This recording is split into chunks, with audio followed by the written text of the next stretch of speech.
Hey everyone, Marissa with the Art of Ecology here, and I am going to teach you all about erosion, what it is, and how it can be prevented using amazing plants and trees.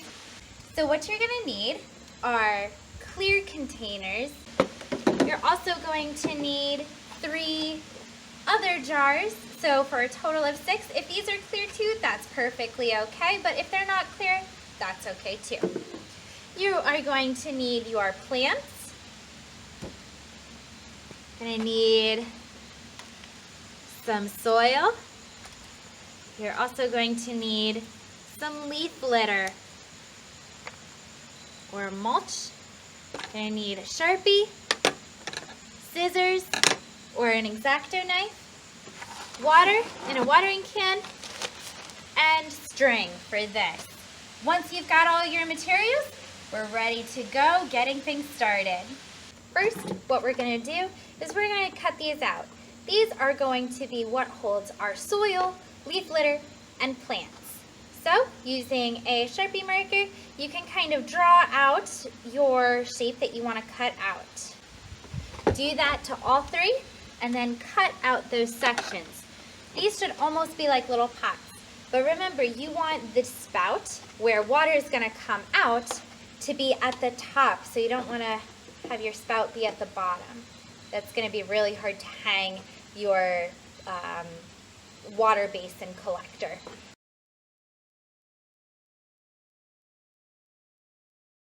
Ta-da! Now, do that 2 more times. Now that you have your 3 soil holders done, let's start making 3 retention basins or little water collectors. Let's use the bottom. Take your Sharpie and draw how much water you want to be able to collect. That's going to be what you cut out.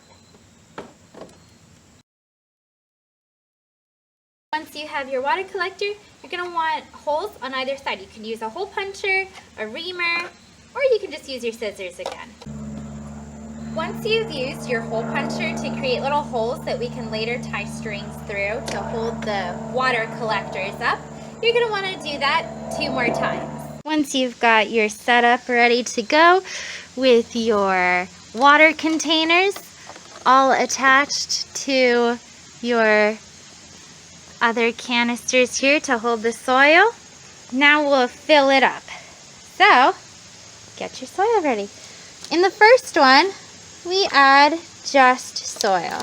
This is going to represent what a habitat can look like that's poor quality. So we've got our poor quality habitat. Then we want a habitat where there may be a few plants, but not a ton, not high quality plants.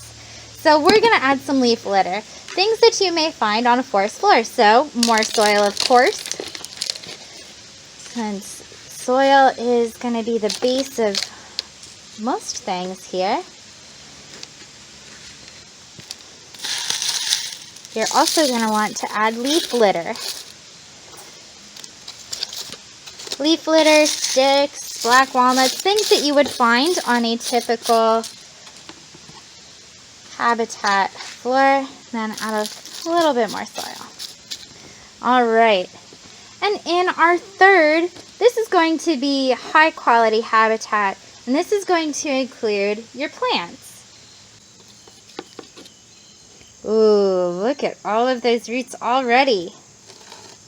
And then gently place it in the pot.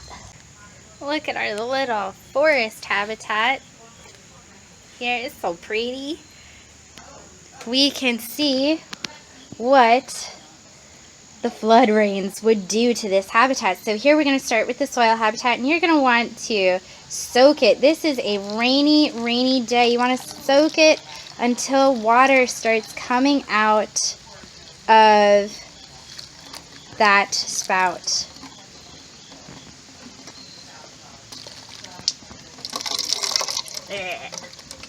Look at that.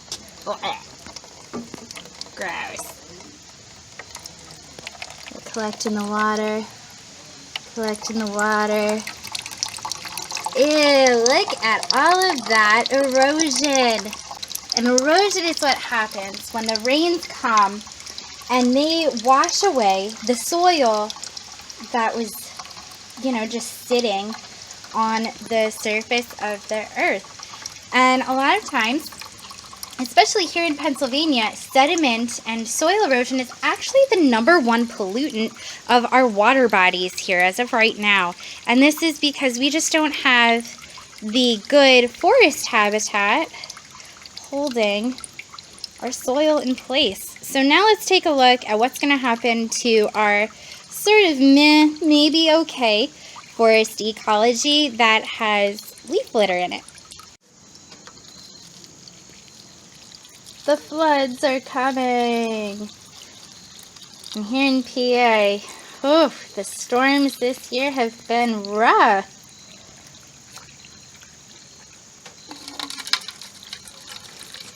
Uh-oh. Is erosion happening? Yeah, it still is.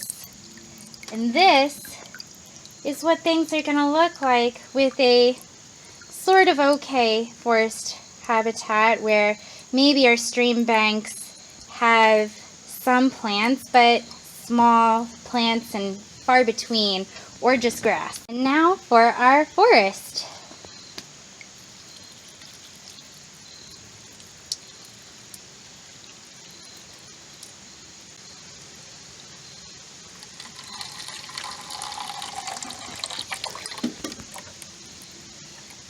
Wow, we've got a little bit in there, but it's looking pretty clean, much cleaner than the other two. So here in a forest, right where a stream is, I'm balancing, yeah. This sort of area is going to be the type of habitat where erosion is really going to impact it if the habitat is not quality.